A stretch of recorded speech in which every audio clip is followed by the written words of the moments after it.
in many Bible colleges and institutions, if you enroll for a Hebrew 101 class, the book will open this way.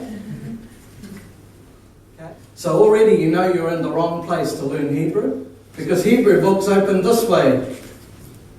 So what I'm saying is the reason they teach you Ivrit this way is because they believe at some point in history it was a dead language. This is a lie. Okay, and we're followers of Yeshua. I am the way, the truth, and the life. So let's talk about truth. Hebrew has been used unbroken as a worship language since the Torah was given in Sinai. It has always been a living language, never a dead one. So don't let anyone teach you Ivrit as a dead language, because you will then fail to understand the life that is within it.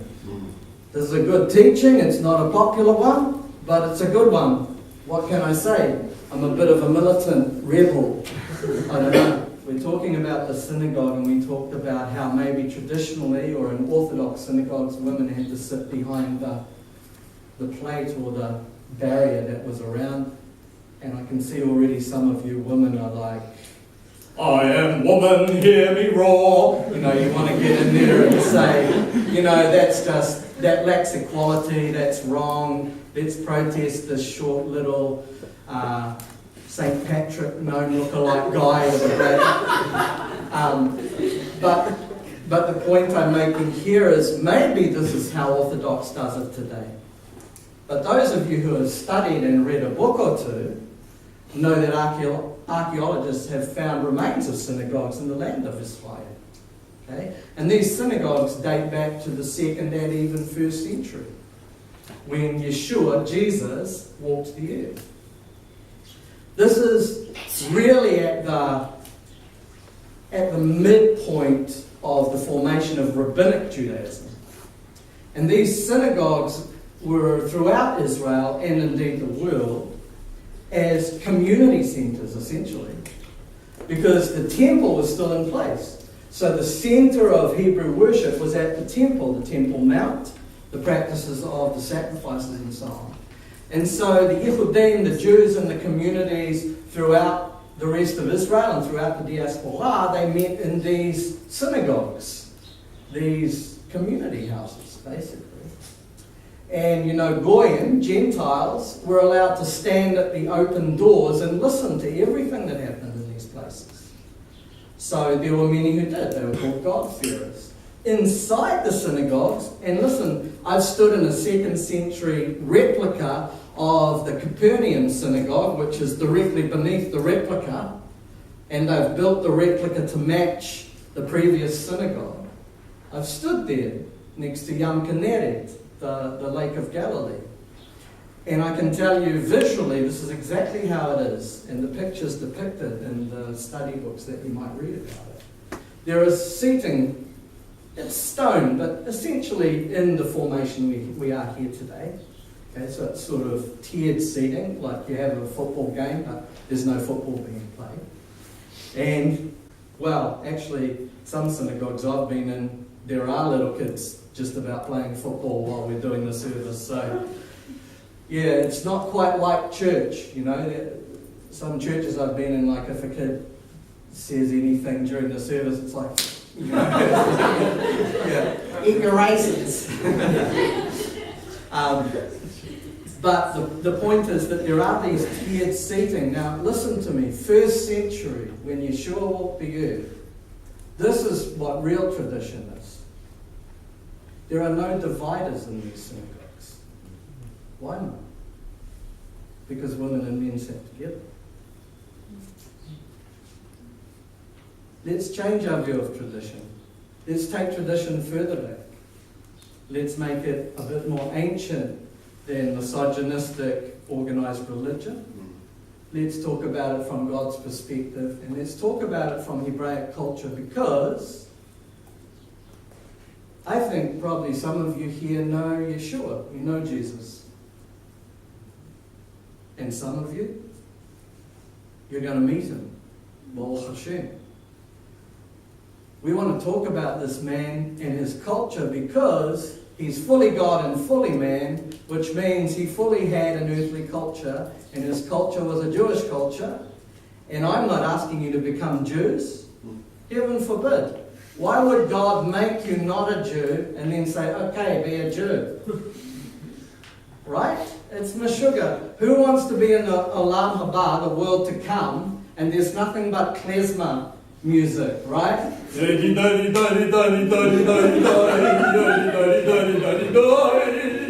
It's like, Lord, I'm going for kata listening to this crap. Do we have to have this forever? Okay, there's going to be music from every culture in the Olam Haba. God wants you to be you. He doesn't want you to become a Jew. If you're not a Jew, don't wear these. Why would you wear these? They're not for you. If you're not a Jew, don't wear a kippah. Why would you wear a kippah? They're not for you. Okay, be yourself. I don't know where I was going with all that.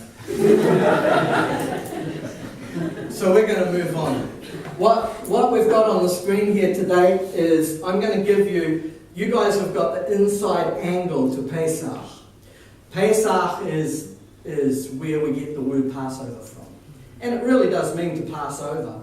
It comes from a root Pesach, which is, it's spelt the exact same way. Looks like this in Hebrew handwriting.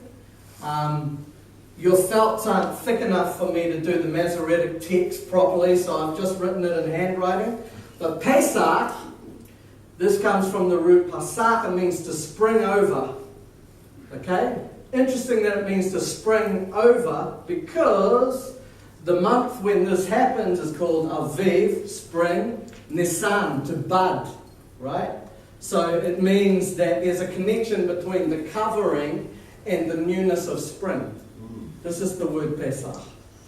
Now, Pesach has a number of different applications. It can refer to multiple things. It refers to the actual act of sacrificing the lamb at Passover. So the actual act of sacrifice is called Pesach.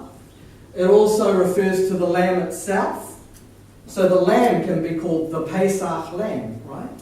And then it also refers to the observance to Passover. So there's different ways that it's used. In each case it means the same thing, but it's just used to define different things. This top word, you recognize this? The rabbi at the back does, he's smiling. Anyone else recognize this? Unfortunately, it's not in Masoretic Hebrew, so if you learned the dead language at some university, they probably didn't teach you how Jews handwrite. No? Don't know this one? Some of you know the person. There's the clue. Jesus, very good. And Jesus is a good answer. I would have accepted Yesu from a Korean, Isa from an Arabic speaker. How about, does any of you know how to say his name in Ivrit? Baruch Hashem. Yeshua. Okay, Baruch Hashem means blessed is the holy name. Why do I say Hashem, the name, and not Yahweh or Yahweh or Yehovah or something like this? Because Yahweh or Yahweh is a guess. Only the first two characters are right, because we don't know how to say the rest. It's been lost to us. Yehovah is a misunderstanding, because when the translators of the early forms of the Bible saw the Hebrew text, they were for the most part without connection to Jewish people. So when they saw the vowels for Adonai under the holy name, they presumed those vowels were for the holy name. But the Jewish people knew that those vowels were there so that they would pronounce Adonai and not desecrate the holy name. So if these translators had bothered to ask a Jew, they would have found out that actually Yehovah isn't even remotely close to how we say the holy name, and that in fact the pronunciation of the holy name is lost to us. So we don't know how to say Yud Hey Vav Hey properly. I think this is a good thing for you, because Hashem says no one will be held blameless who uses my name, and he's referring to the holy name, in vain. Baruch Hashem. So this is called mercy. We like mercy if we're followers of Yeshua. So I say Hashem. I don't mind if you say Yahweh. I just like you to understand you're probably not pronouncing the personal name of God. But, you know, this is why we're here, right? To educate. Yeshua, Pesach, and this last word here is a very important word to me, because there was a time when I lived in the opposite of this word, but now I live in this word. And it's because this name did this so that I could have this. I'll give you life, right? Life is a good answer. Chaim, good answer. I should have also wrote this up. Where were you when I was... Who said life? It's Yishai again. This one's the scholar. It's a good answer, but it's not. Yes, I agree with you. Okay, but this word is not that word. It's something else, and it's to do with Pesach. It's to do with, what were the Yehudim doing in Egypt? Having a holiday, making lots of money, building flash houses, entering into government. They were slaves, and we call that bondage. Yeah. What's the opposite of bondage? Voila! Freedom! You remember that movie? He's like getting his guts cut to bits and he's like, freedom! I'm like, brother, that's the last thing to be on my mind. Okay, so chofish, freedom. Listen carefully. It's for freedom Messiah has set us free, that we might not return again to bondage. Therefore, stand firm. Freedom. This is what the gospel is about. If anything you ever hear in a teaching places you under bondage, it's not of God. It's for freedom He set us free. This is the kind of freedom we're talking about. Chofish.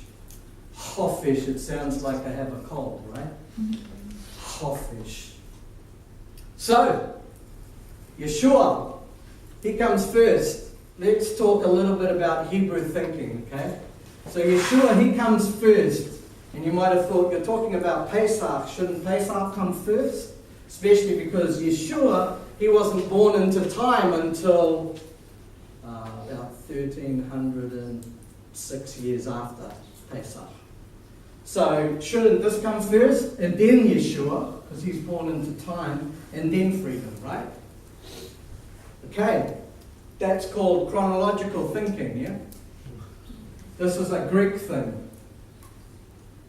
Is that how you do alpha? I don't know. How do you do alpha? Who says no but? Come and draw alpha for me.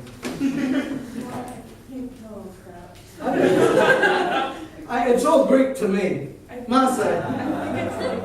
Oh, nice. It's but I'm not installed. It's good enough for me. Okay. You know? You look trustworthy. The blue here. Okay, so now let me be clear.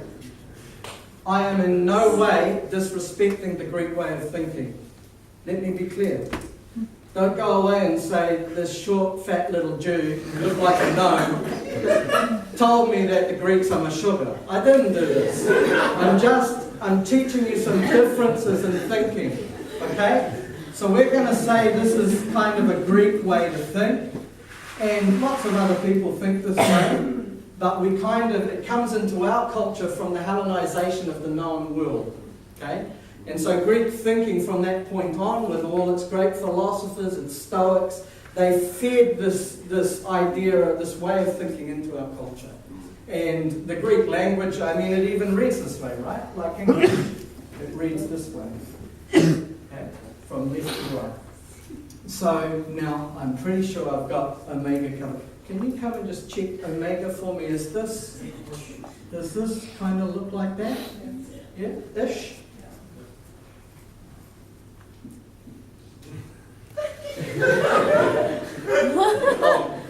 Maybe he's a diaspora Jew even, eh?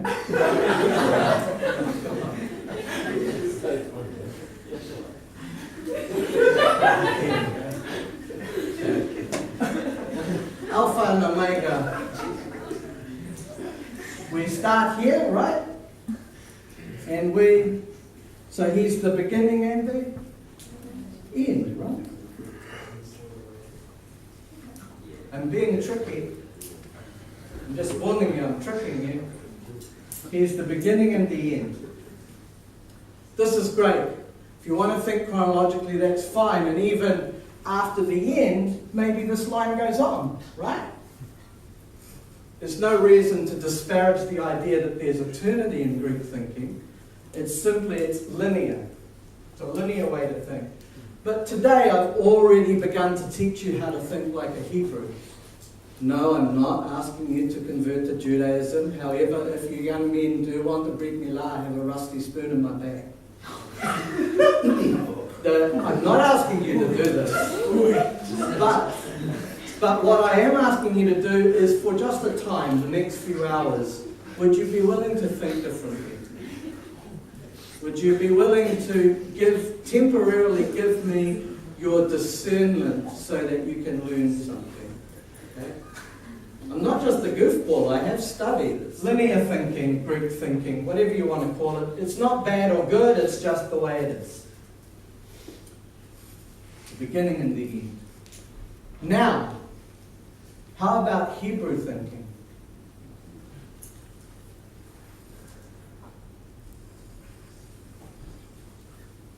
What a wonky ass circle. Okay, that was stone Hebrew thinking.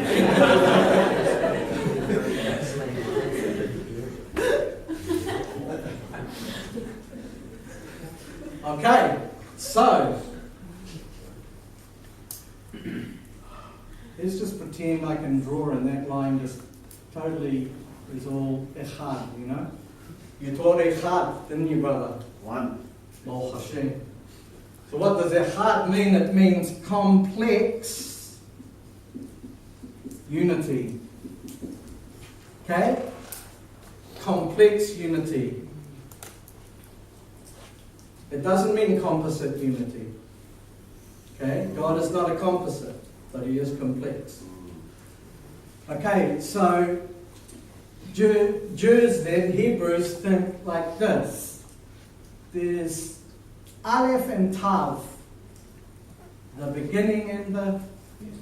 Oh, I love that I've tricked you into that. Oh, beginning and the end. Play again. The beginning and the goal. The beginning and the goal. Now, if you were speaking Old English, you would use the word end in the same way that we today use the word goal. And this is where the confusion comes for the modern English speaker. Because we see end as finished, done, over. I've written a quote up here. Messiah is the goal of the Torah. Someone very famous wrote this. He was Yehudi, he was a Jew. Very, very smart Yehudi. But he wasn't smart because he had learnt a lot. He was smart because he was met by the Mashiach, the Messiah, on a road. So now you know who wrote it. Who wrote this? Paul. Do you know his Hebrew name? Saul. Saul. So we say Shaul. Shaul. Do you know where this passage is from?